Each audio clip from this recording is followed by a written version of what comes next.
screen. Let's see.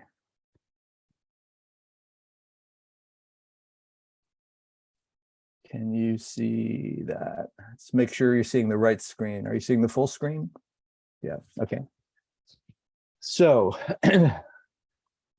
addicted to growth, societal therapy for a sustainable well-being future. What is that all about? Well, I think you all know that we're in a whole new geologic epoch these days, the Anthropocene, because of the magnitude of human impact on the planet. So we don't live in a world that's empty or relatively empty of humans anymore. It's relatively full. And that means, I think, that business as usual is no longer an option. So if we really want to create a sustainable and desirable Anthropocene, we need to act differently. We certainly seem to be headed for collapse, and that's a real possibility. But I think we can do things differently if we choose to. But in order to do that, I think we have to build economies and societies that are based on a new goal, the goal of sustainable well-being of humans and the rest of nature, and taking that phraseology seriously. You know, it's not humans and nature as separate things. It's humans and the rest of nature as an integrated whole. And to get over, you know, the mindless pursuit of GDP as our primary policy goal at the national scale. I think we are addicted to that policy, and that's what we need to get over. So if we really want to create this sustainable well-being future, I think we need these three integrated elements. First of all, having an adequate vision of how the world is, so our scientific understanding of how the world works, which is rapidly improving, particularly understanding the whole, you know, Earth system as an integrated whole, but also understanding human psychology and what actually does contribute to well-being at multiple scales, from the individual up to communities and the nation and the planet as a whole. So integrating that scientific understanding, however, is really an important part of the process. So we need to do more of that, but we also need to have an adequate vision of how we would like the world to be. What are our goals for the future? What kind of world are we trying to create? We can't predict the future, but to some extent we can create the future that we want if we really put our minds to it, shall we say, collectively. Then our tools and analytical techniques, I think, also need to be consistent with that evolving vision, and that's going to require more systems thinking and modeling, how to understand the whole system altogether, not just the individual parts. And our implementation strategies, I think, also need to be consistent. And that's going to take, I think, some new kinds of institutions that can better manage, particularly our common assets.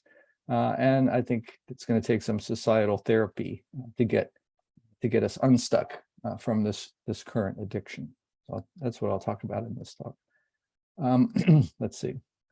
Our understanding of the world is really improving, as I said. I just really love this slide because it's like the heartbeat of the planet. This is net primary production over the course of a year, and you can see how that varies from time. But our ability to observe and understand how this complex global ecosystem functions is just increasing rapidly.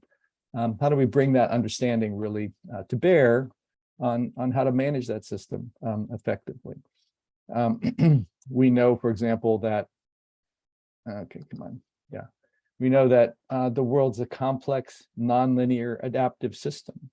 It's not just a bunch of parts. It's really a interconnected system, but it has tipping points and thresholds and surprises. This is one version of the tipping point idea, and there's been a lot more work on that recently. Just showing that there are phenomena that could really change the climate quite rapidly. The melting of the ice sheets, the El Nino changing, etc. But there's several potential climate tipping points that we need to think about and worry about, and just understand that this is a complex system.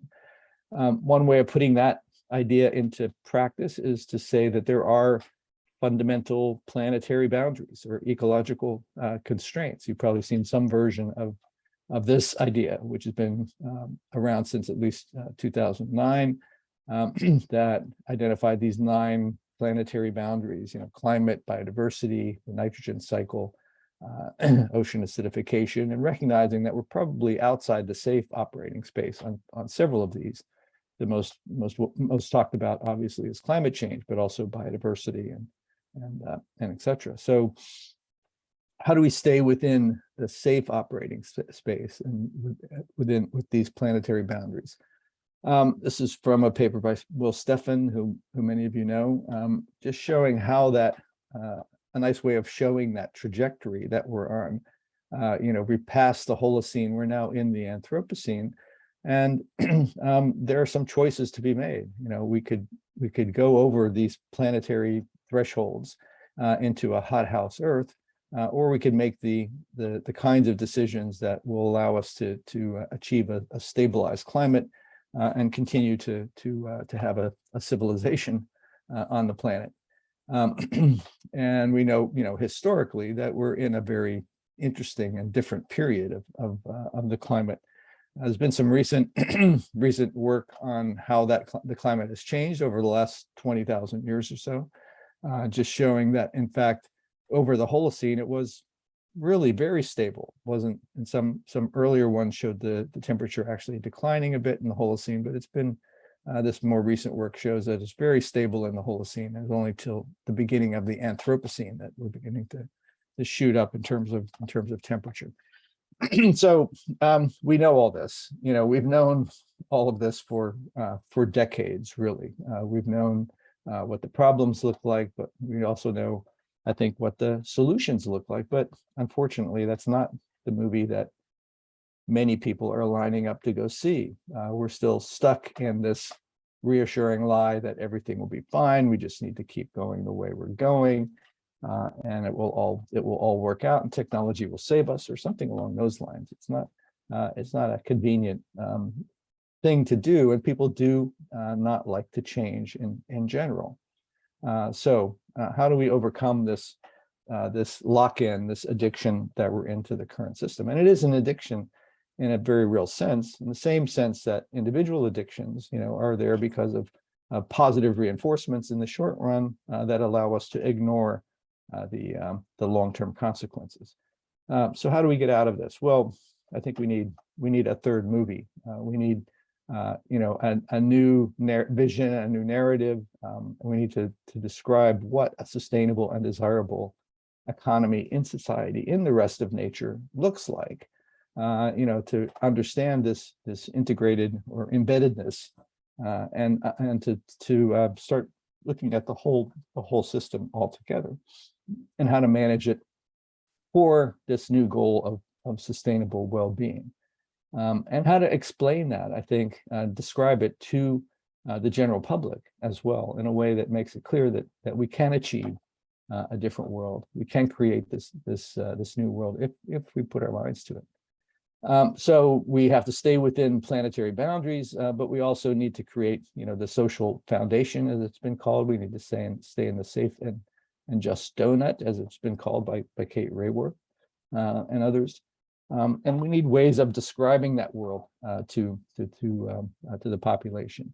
We certainly need a different approach to economics, which, the ecology and economics have the same Greek root, oikos, which means study. So ecology is the study of the world, and they both mean house. Ecology is the study of the house. Economics is the management of the house, and the house being our larger global planet. So how do we manage our house in ways that incorporate our evolving understanding? From the point of view of ecological economics, it has three integrated questions or goals. First of all, to create an ecologically sustainable scale, stay within planetary boundaries, socially fair distribution. This is both within the current generation of humans, but also between the current and future generations, and also between humans and other species. How do we distribute wealth and resources in a way that really enhances well-being for the whole system? And how do we have an economically efficient allocation of resources? How do we use things that we do consume efficiently, but from the point of view of the whole system? So, the market is just one mechanism for for achieving that allocation. And there are many things that are outside the market, these externalities like natural and social capital, that need to be allocated effectively as well, through different means that I'll talk about. So these ideas have been around for a while, I would say. And this is ecological economics is not the only approach to this. You know, there's well-being economics, the circular bioeconomy, regenerative. You're going to hear these kinds of terms. I think there's much more overlap, perhaps, in these ideas than people really realize. And so I think we need to build this broader consensus as well about the kind of world that we really want. Just to go back a bit, one of the problems is the vision, the empty world vision of the economy that's still driving, I think, a lot of the policy decisions. This vision, you know, had the three primary factors of production: land, labor, and capital. You can see that land's kind of grayed out because there's an assumption of perfect substitutability between these factors. You don't really need land, natural resources. You just need more capital and labor to produce goods and services, marketed goods and services that are the only things measured by GDP, which are then either consumed or reinvested to build more capital in the future. And the consumption of these marketed goods and services is the main thing contributing to welfare. Property rights are, we would prefer private property rights over everything, because that works best for conventional marketed goods and services. And there's a lot of assumptions built into this model, you know, that more is always better, you know, so all things being equal, more GDP is a good proxy for welfare. This economy can grow forever. There's nothing in this vision that limits the increases in GDP. So the goal is infinite economic growth. And, you know, poverty can best be solved with more growth. You know, so a rising tide lifts all boats. Let's just make the pie bigger. You've all heard those sorts of slogans. In fact, we know that the rising tide only lifts the yachts, not all the boats.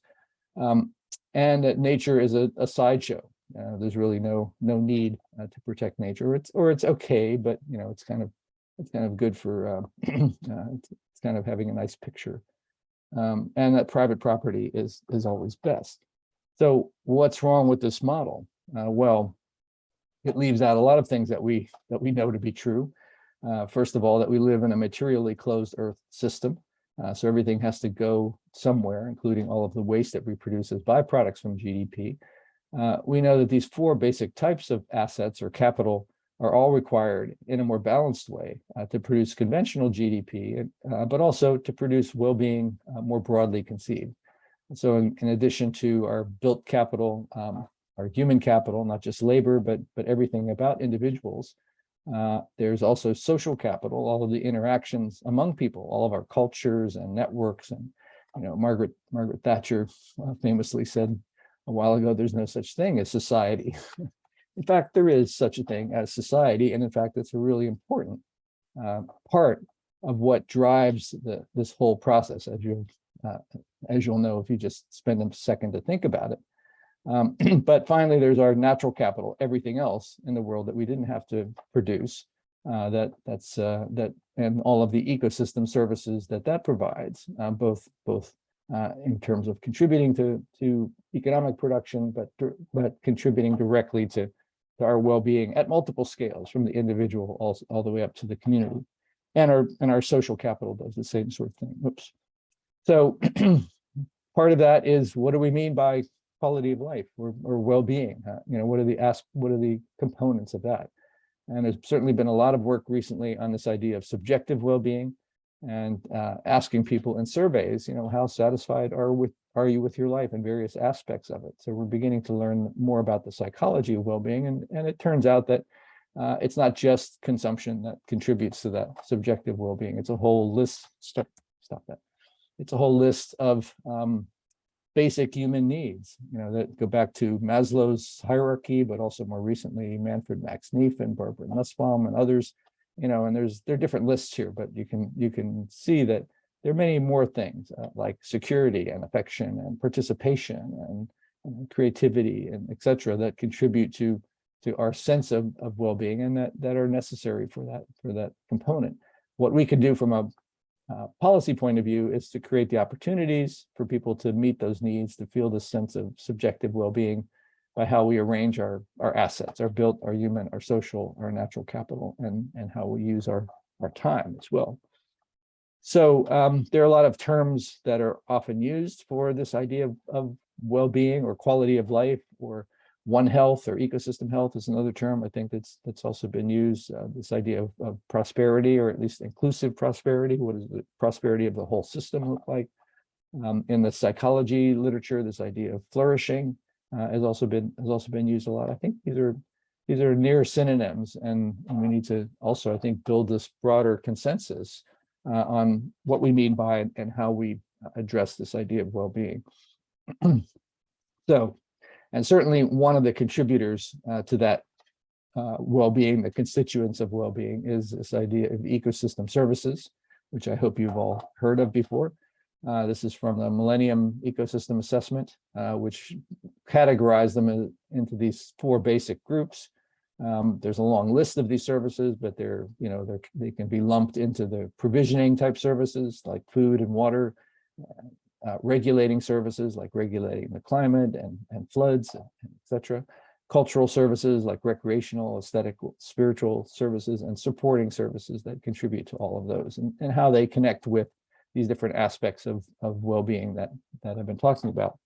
One thing that's missing from this diagram, I think, is the interaction with the other 3 forms of capital. So natural capital doesn't just flow into sustainable well-being. I think it requires this interaction with the other 3 types of capital in complex ways, in different contexts, in order to produce sustainable well-being. So I think the challenge in all of this is understanding this complex interaction and building a world where these assets are truly balanced in a way that can create well-being that's not just in the short term, but in the long term, that's sustainable.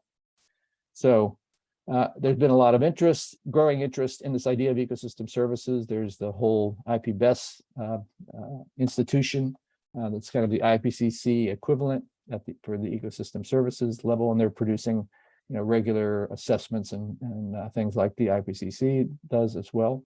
You've probably seen some of those reports. There's the Ecosystem Services Partnership, which is a large global group of researchers and practitioners. So if you want to learn more about what's going on in this field, I encourage you to take a look at their website. There's been a huge and rapidly growing academic interest in this idea of ecosystem services. It's just the number of publications in Scopus over the years. So there's more than 6,000 articles a year.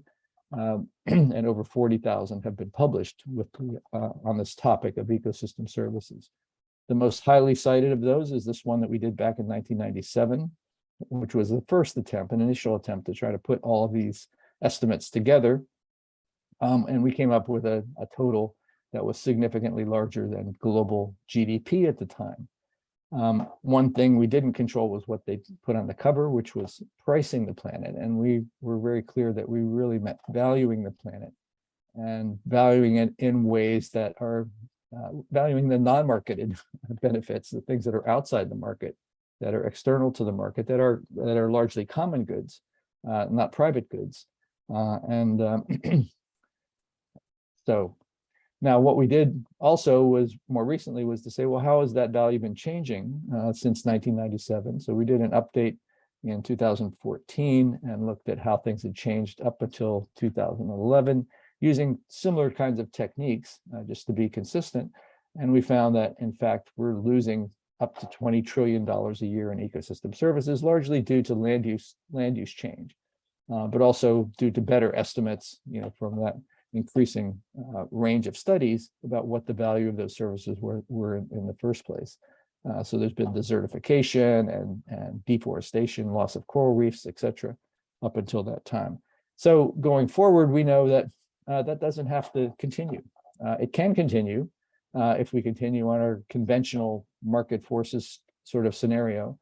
We can sort of arrest things and keep them from changing too much more if we institute a whole range of conventional kinds of policies. But we can also make what's been called the Great Transition and really reverse that trend and start to rebuild and restore our ecosystems and improve the contributions going forward. And we know that this is not just this is also an ethical dilemma, and these things are not contradictory, but they're interconnected. And I like this quote from Pope Francis in his encyclical, that business is profiting by calculating or paying only a fraction of the cost. It's only when those social and environmental costs are recognized with transparency and fully borne by those who incur them, not by other people or future generations. Only then can those actions be considered ethical. So, it's unethical really to ignore these kinds of external costs going forward. And that's the ecosystem services and natural capital contribution. What about the social capital contribution? Well, we know that's equally, if not more important to people's sense of quality of life and well-being. And we know that income inequality is a primary component that prevents social capital, or that limits social capital. This is from Richard Wilkinson and Kate Pickett's book, The Spirit Level, which looked at the relationship between income inequality on this scale and a whole range of social problems, quality of life issues on the other scale. The higher income inequality by country, the higher these social problems, the worse the quality of life was. You can see the US is way up here, Scandinavia, Japan are down here on the other side. Where are we? Here's Australia and New Zealand, somewhere in between. So how we distribute wealth and resources, our level of inequality, I think is really important to well-being. We also know that GDP doesn't measure any of that. And if you plot GDP per capita versus life satisfaction, this has been done quite a bit, you get plots that look something like this, where there is a relationship at first, but beyond a certain point, that relationship sort of disappears. That more GDP, more income by itself is not necessarily improving people's sense of life satisfaction or quality of life, because it may be also connected with more inequality, with more destruction of the environment and loss of ecosystem services, etc. So we have to get beyond GDP, and we know, excuse me, we know that GDP was never designed as a measure of societal well-being. In fact, the architects of GDP, including Simon Kuznets, warned against using GDP for that purpose. Goals of more growth should specify of what and for what. It's not just more consumption in itself that contributes to well-being. It's important to know, what's happening with that aspect of the economy, with the marketed production and consumption of things, but that's not the goal. That's just one aspect, and yet that one aspect has been taken up as sort of the primary thing, that there's always calls for more consumption. We have to keep GDP growing, otherwise the world's gonna end. So it's time to leave GDP behind, I think, as our primary policy goal, and begin to build the consensus that we need, I think, on the alternative. And I think that's part of the reason that we haven't switched yet. We haven't overcome this addiction yet, is that we've not really built that consensus quite yet. There are a whole range of possibilities, and I think this is just a small subset of the alternatives to GDP that have been proposed. There are literally hundreds of them out there, ranging from ones that modify GDP in some way. I'll talk a little bit more about the genuine progress indicator as one of those. There's these direct surveys of life satisfaction that I talked about. And there's a whole range of different indices that are put together from different aspects, like the OECD Better Life Index is the most recent one of those. The Human Development Index is probably the first and most well-known of that type of indicator. But I think we need to integrate across all of these different approaches.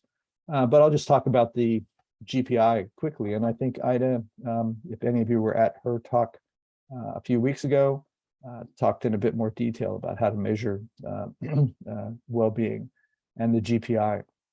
This was originally devised by Herman Daly and John Cobb and called the ISEW, and it starts with personal consumption, but then it weights that by distribution. So it takes into account the distribution of wealth and income. It adds some things that are left out, like volunteer work and household labor, obviously things that contribute to our well-being but are not marketed and left out. And then it subtracts a bunch of things that shouldn't be counted as positive. They're really negative things. We don't want more crime. We don't want more family breakdown. We don't want more air and water pollution, et cetera. All of these things should be counted as cost. When you do that at the global scale, we did this study a few years ago that tried to put together all of the studies of GPI that we could find. And we find that, even though GDP was continuing to go up over that time period, GPI peaked in around 1980-ish. So we've gone from a period of actual economic growth to a period of uneconomic growth, where the economy is growing, but it's not really economic in the sense that it's not improving well-being in a more broadly conceived way. So we've been following the wrong lead. And I think this is kind of a measure of the degree of addiction to GDP that we have, that there is this big gap between what we're measuring and the leads that we're following and our positive short-term reinforcements and what we're really trying to achieve, which is well-being. So how do we fix this? How do we create this sustainable well-being economy and society? Well, we have to break this addiction to the growth at all costs paradigm, to fossil fuels, to overconsumption in high-income countries, to everything that's leading to the problems that we're beginning to really see. We need, in order to do that, it's going to take, I think, therapy, not simply pointing out those problems or continuing to point them out. We've sort of been doing that, but that doesn't necessarily change behavior. And so a key step in the therapy to change that is to create a shared vision of what this well-being world with humans and the rest of nature can really look like.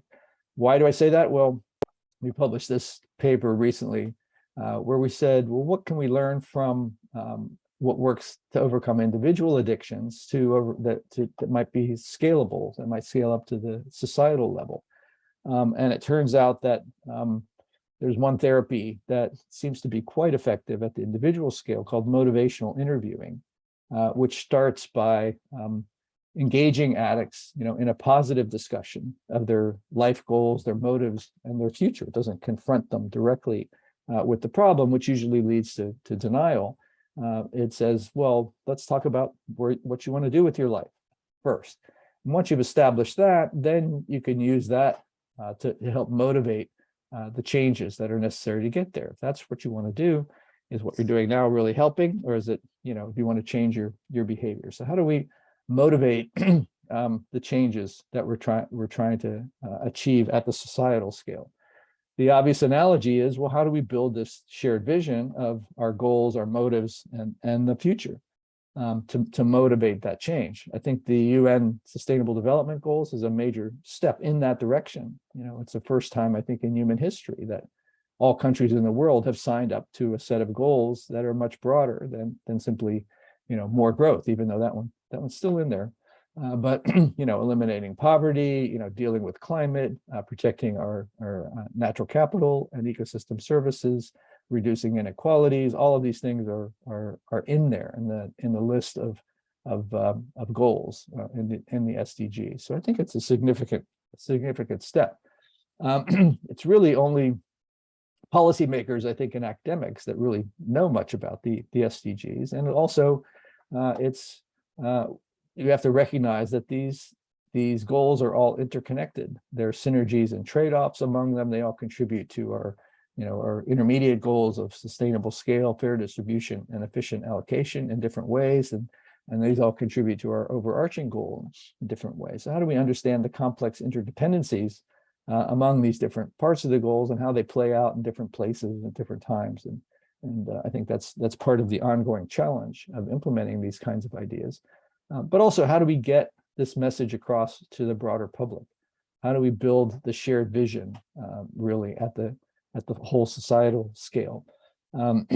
We asked several thought leaders, to provide essays to say what would that future look like, and I think that's one way to motivate the change is to say how can we describe this positive future and engage people in thinking about it.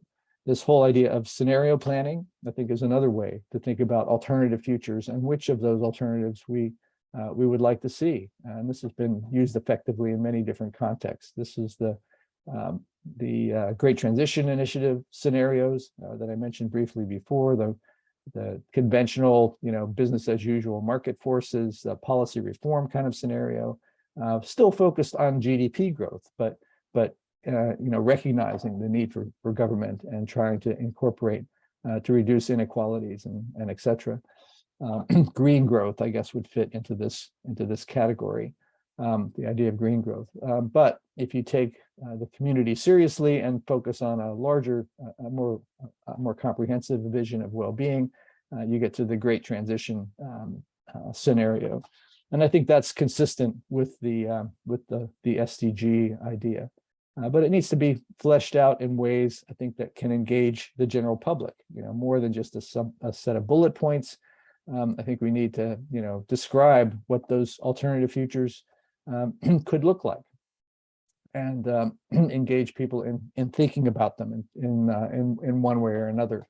And so we tried to do that a bit in Australia, where we did a set of alternative futures and described them as best we could. We changed the names a bit from the Great Transition scenarios just to make them a bit less value laden. So not Great Transition sounds really great, but it's really about community well-being.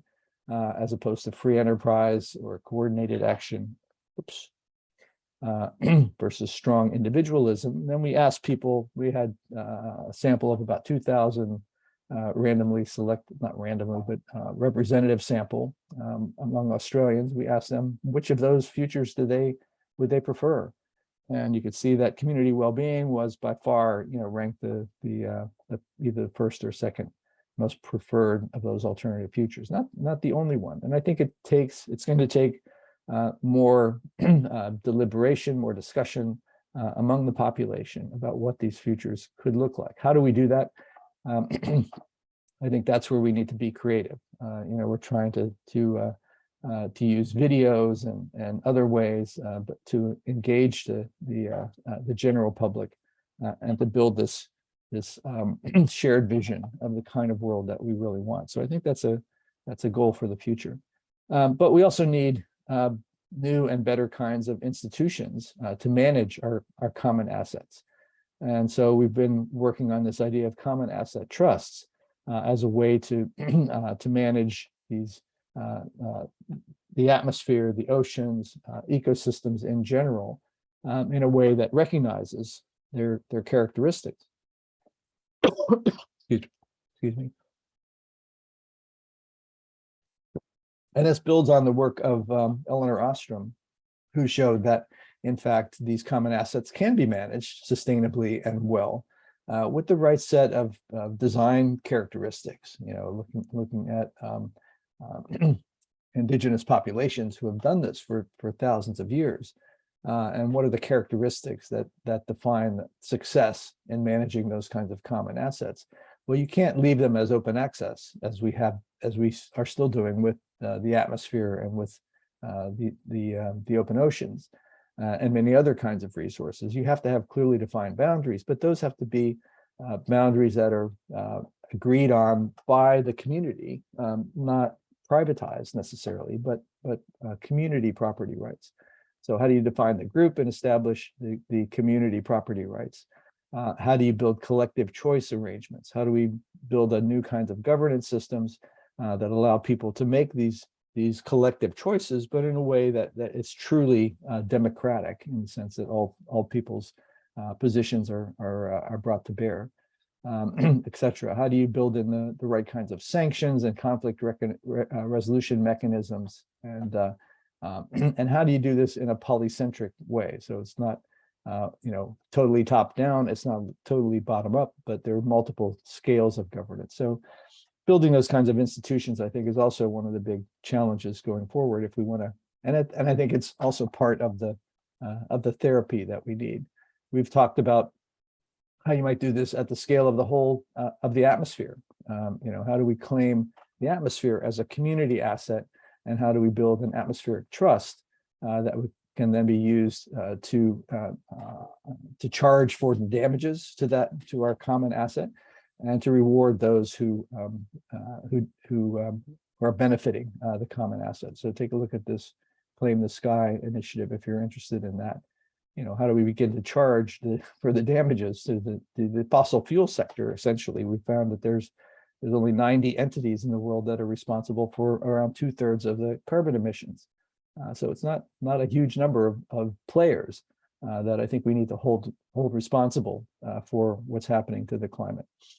We also need to build, I think, a much broader alliance among all of the groups that are interested in these topics, and that can begin to communicate that with the larger public. And there's a group called the Wellbeing Economy Alliance that I think you should take a look at.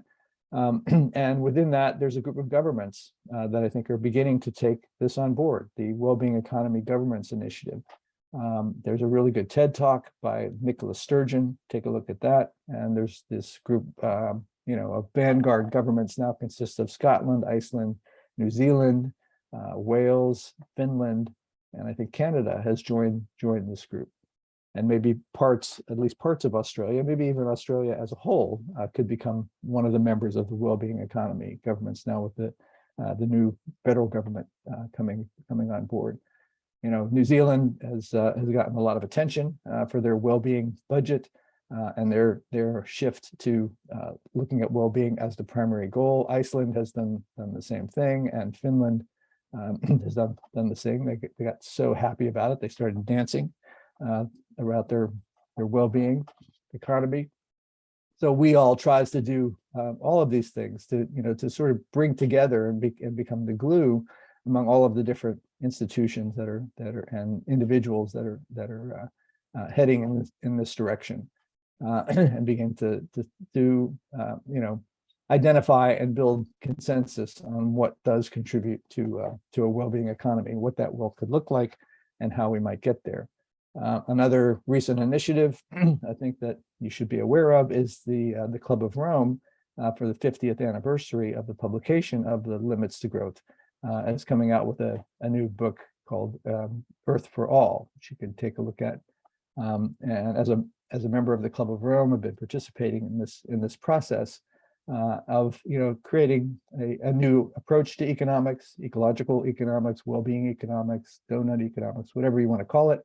That does take all of this seriously, and what are some of the scenarios going forward. So this is a redo, in a sense, of the model that was part of the original Limits to Growth, but a much more elaborate one that has two alternative scenarios going forward that do sort of lay out some of the policies here. So and there is also a book coming out that goes into more detail, both a book about well-being and how to look at well-being from a multi-scale perspective, and this one about addicted to growth, and one that came out a little bit before about the ecological economics in general, and some of the ideas that we've been talking about. So if you want to read more about any of the stuff that I've been talking about, take a look at that.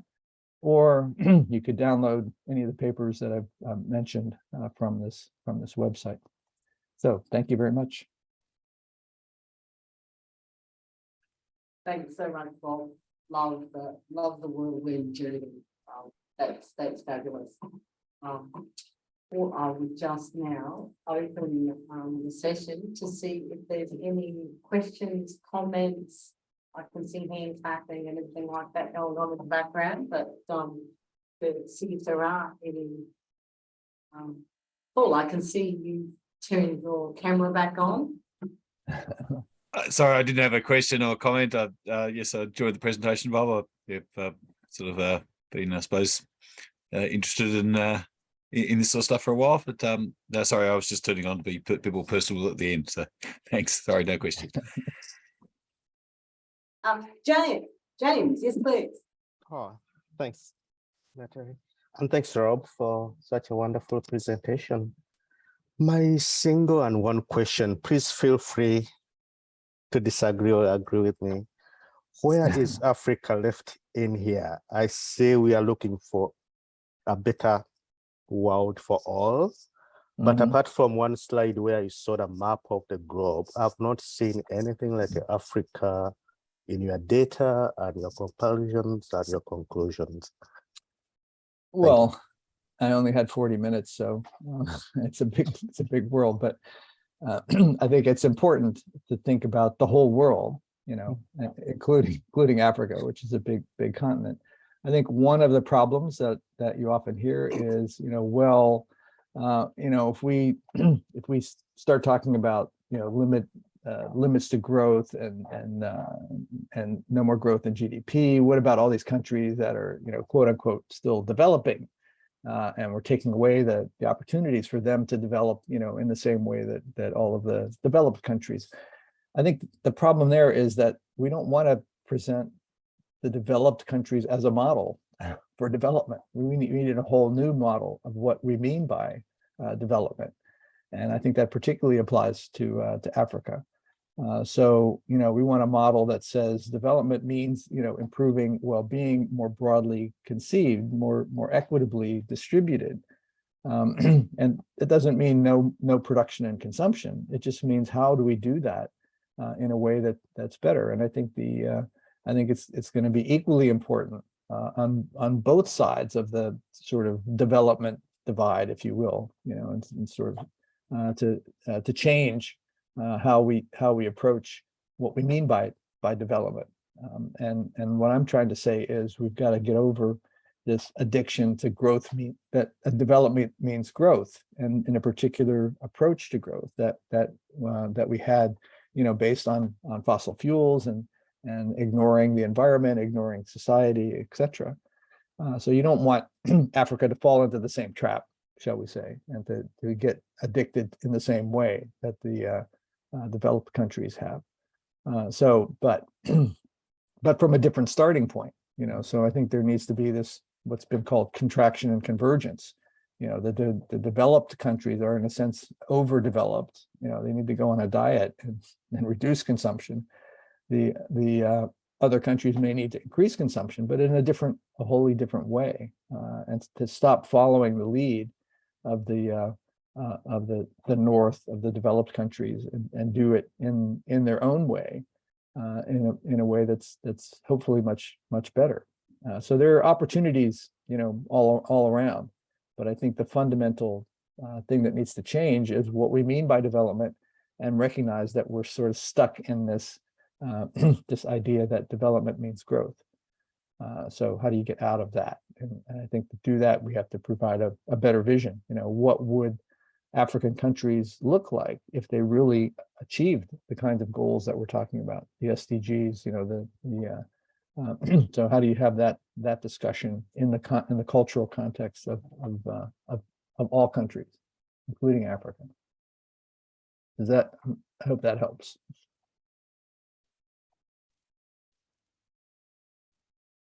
Thanks very much. Thanks, Rob. To that. Okay, I'm just reading a question in the chat from Cara, who's got a big thank you, Bob. It's also asking you to comment on the role of information governance or digital connectedness to achieve some of the shifts that are presented. Yeah, that's a really good question, because I think we are in a whole new, you know, era in terms of you know, our ability to communicate globally with everyone on the planet. You know, we are all digitally connected these days in ways that was never possible in the past. So I think that's, you know, it's a blessing and a curse, but it is an opportunity, I think, to build this broader consensus if we can use that technology effectively. I don't think we have been using it effectively. We've been using it, you know, for other purposes, or it's been, at least it's been used for other purposes. But I think it's totally possible to begin to use that technology to build the broader consensus that I'm talking about. And so I think we're going to have to be creative in how we do that. I don't have the answers, but I'm open to suggestions. Fantastic. Do you have any other questions or hands up here? If not, I might humour myself if you'll indulge me, Bob. I was wondering if I've sort of been watching various democratic systems across the world. And obviously there's extraordinarily different models from the sort of Australian system, say, compared to the US system, and some are more functional than others. I was wondering if you had any comments or insights or ideas about which forms of democracy might be better equipped to help us foster a pathway towards a more sustainable future, whether we need to rub it out and start again, or yeah, just comments along there at all. Right. I think that's a really important question, because I think our current forms of democracy are not really very democratic. And there's been several studies recently that show, particularly in the US, that most of the decisions that get made are not what the public, what the demos wants. They're what the corporations and the and the moneyed interests want. So in large part, many of our democracies are really plutocracies, and they've been taken over by special interests rather than the general public. Part of that might be solved by different approaches to democracy, like deliberative democracy, if you know that term.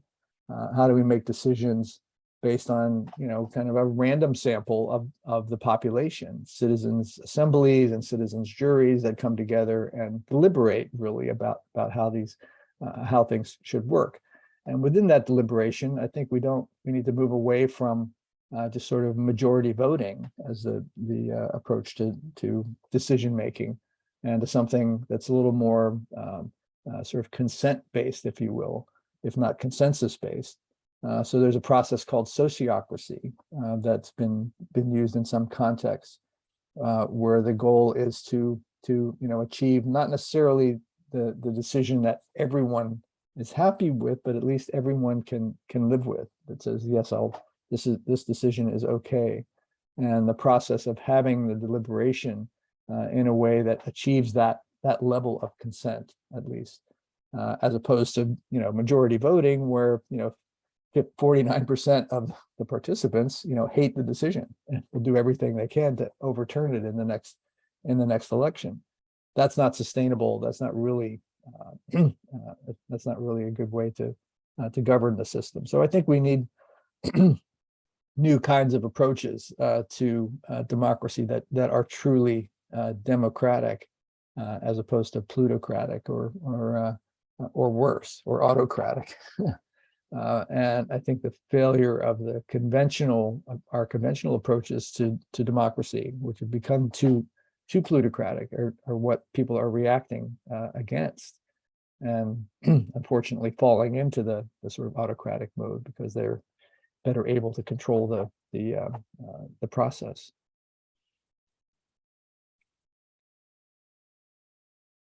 Strong democracy, it's been called. Yeah. We'll see if we can get movement on that. Moving to different democratic systems, will be honest, there's difficulties moving away from GDP, isn't it? It's breaking that addiction.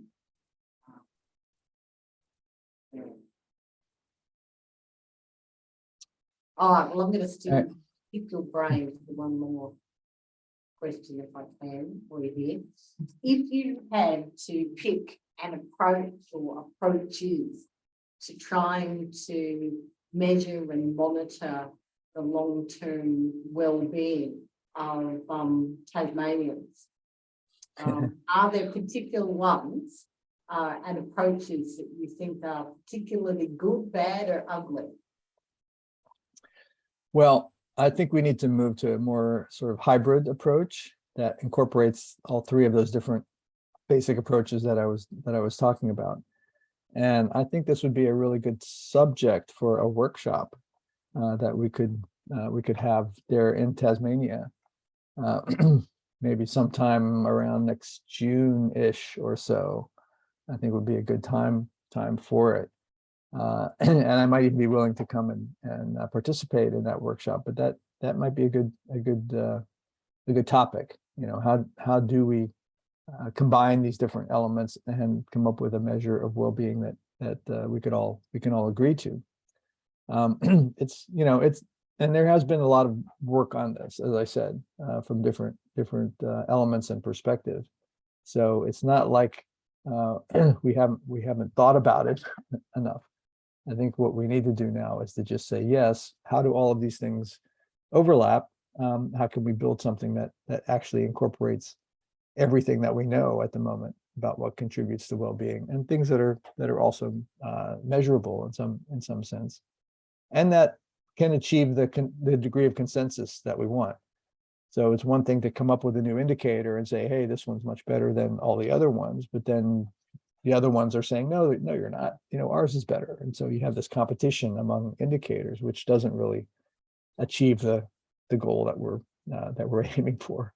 We want to build consensus about the indicator, not competition among different ones. So how's that for an idea? And actually, the consensus, I think, is a bang on the money idea on that one. You are right, but because there's so many different indicators and approaches out there, if we start fighting over which one's better, rather than being on something so we invite, quite destructive, isn't it? Yeah. So invite the stakeholders in those different indicators to come together and build that consensus, rather than, so not just a small group of us, off to the side doing something new. Bring the existing proponents together and have that deliberation, to get to the point where we can build at least consent over this new indicator. It could be also a way of testing out the sort of deliberative democracy and sociocracy approaches to building to group decision making. That's cool. All right, there's two questions that popped up here first. Yep. Yeah. Oh, okay. You've seen them. I'll if you wanted to grab them, probably easier than me reading them out. Let's see. Do we need a consensus, or might different indices suit different cultural and geographic contexts? Well, I think both of those things are true. We do need a consensus, but I think at the same time, different indices are going to be more or less important in different contexts, or different elements of the index, I think, will be more or less important. I don't think it's true that that people are so different that we have to have a completely different approach to well-being in different contexts. I think people are fundamentally, all want pretty much the same things. These sort of basic human needs. Now, how those manifest is going to vary by culture, by historical context, by a whole range of other factors. So how to achieve those basic needs, I think, is going to vary depending on the context. But I think what we need to do is identify the commonalities, and then also identify the different specifics. What is different in the context, and how to achieve those different elements of well-being. So let's see. Was there another one? Yeah, there was one more asking about who would be responsible for initiating, governing, or facilitating the societal therapy to go beyond our addiction to drug.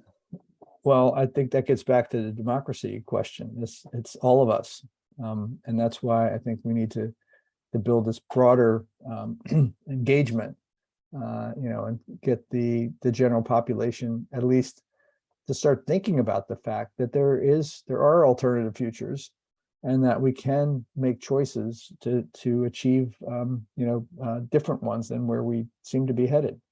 I think the general population doesn't really recognize that the degree of agency that we all have if we act together.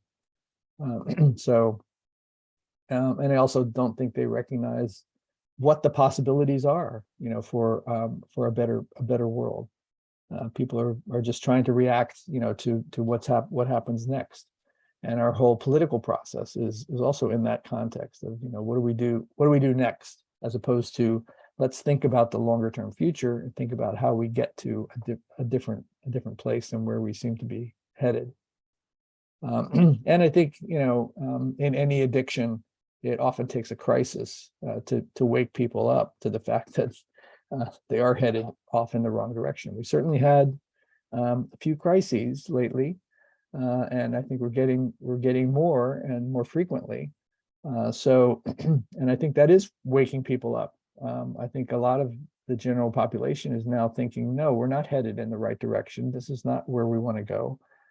So that at least, opens the door to say, okay, well, if that's not where we want to go, do we just give up and say, okay, it's all going to collapse, or do we try to create a better world, a better place? And so, I think people need to be given that option to think about what a better world is, and help to create it, to give that that optimism.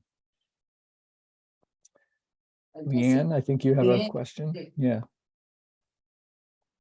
Thanks, Robert. That was really fascinating talk. I really enjoyed that. I've got lots of questions, but I think we're at the end of our time. When you're speaking about the, sorry, I should have got my words organized before I turned mute off. When you're speaking about this addiction to growth, it seems like in your presentation you were talking from a perspective of changes to governmental policy. I'm wondering where you see the relationship between governmental policy, and you also mentioned that 60 large multinational corporations are responsible for 2/3 of carbon emissions. So where does that it seems difficult to cross over from a governmental policy position to a corporate position. How do we get corporates on board as opposed to governments? Right. Well, I don't think it is governments, at least not current governments. I think it's governance. So how do we make decisions as a collective? And and we were just talking about the fact that we don't really have democracy and as a process for making those decisions in many contexts, or at least it's a it's a democracy that's too much influenced by special interests, particularly the fossil fuel sector, in terms of climate change. So I think to overcome the addiction is to get beyond the current approach to government and governance, and to really engage the broader population, to have strong democracy, to really say that we all need to make these decisions together more deliberatively, more in a more engaged way. So we need a different approach to governance as well than what we have now in order to overcome this addiction. The current governments are embedded in and are probably the most addicted of our institutions these days, rather than, although there are exceptions, like I said, and the Wellbeing Economy Government's initiative, I think, is one exception to that. So there's no reason that governments can't lead the way to these transformations if they take seriously the need for the kind of strong democracy that we're talking about. And there are a few exceptions that will hopefully be copied, and going forward we'll have governments that really do try to serve the well-being of current and future generations, rather than simply the well-being of the moneyed interests. Thanks, Robert. I wonder, in line with that, one of my PhD candidates at the moment is looking at the Bhutanese gross national happiness index Mhm. and how to that's been a governmental policy, and now moving into corporates and businesses of Bhutan. And I wonder if you could speak a little bit about how you see the gross national happiness index fitting in with your thesis. Mhm. Yeah, that was one of the ones I had on that list in the big table. And that's sort of a survey-based, indicator, asking people how they're doing in terms of those different elements. So I think that's definitely part of what needs to go in, or at least one of the elements that needs to go into a comprehensive sustainable well-being index is people's own perception of their life satisfaction, but across the whole range of elements that are included in the Bhutanese index. So yeah, no, I think that was a really interesting. It is a really interesting model for how to and engaging governments, and saying, and that Bhutan is certainly one of the countries where the government has basically said, yes, we are committed to happiness and well-being. I think the term, gross national happiness is kind of misleading, as I think what they really mean by that is not happiness in the Western sense of sort of short-term happiness, but a broader sense of sustainable well-being. So yeah, they're definitely on the same track as what we're talking about.